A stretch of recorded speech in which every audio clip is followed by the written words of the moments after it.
Je m'appelle Anne-Sophie, j'ai 41 ans, je suis originaire de Bretagne et je suis tapissière en devenir.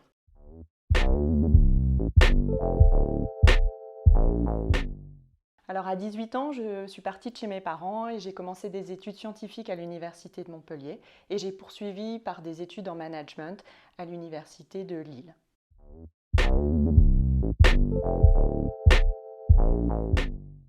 Alors pendant une quinzaine d'années, j'ai travaillé en région parisienne dans le pilotage d'activités, la gestion de projets et le management humain.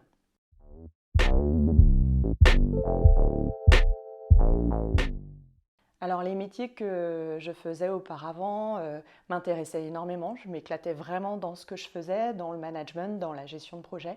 Pour autant, je me suis rendu compte que c'était des métiers, ce sont des métiers où on est à 200%, toujours en train de donner, et du coup qui sont très énergivores. Et moi, je me suis rendu compte que pour mon équilibre interne, j'avais besoin d'alterner entre des moments où je donnais, où j'étais en interaction avec l'extérieur, et des moments où j'étais plus centrée sur moi.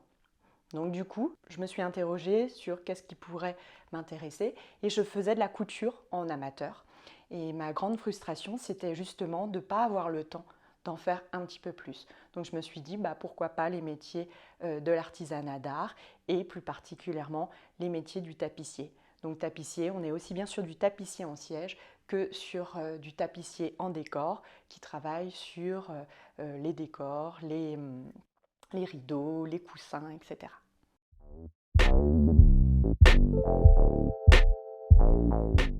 Pour préparer ces métiers dans l'ameublement, j'ai commencé par un CAP en tapisserie en siège en 1 an via le Greta et l'école Boulle à Paris. Et je me suis très vite rendu compte que 1 an, c'était pas suffisant.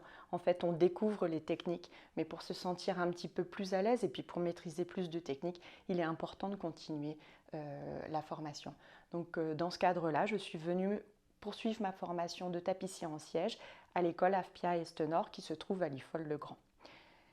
Donc là, c'était l'année dernière et cette année, j'ai souhaité poursuivre et me spécialiser en couture d'ameublement via un contrat de professionnalisation en alternance, c'est-à-dire 12 semaines dans l'année à l'école et le reste en entreprise et du coup au sein de la manufacture Henriot et compagnie.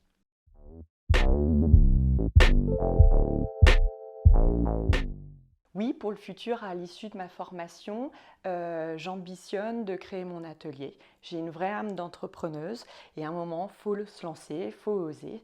Donc, je prévois de retourner à mes sources dans le pays lorientais et de créer un atelier ouvert sur l'extérieur qui proposera aussi bien du siège que du décor et une boutique de créateurs. Voilà. Je rêve et puis on va le construire au fur et à mesure.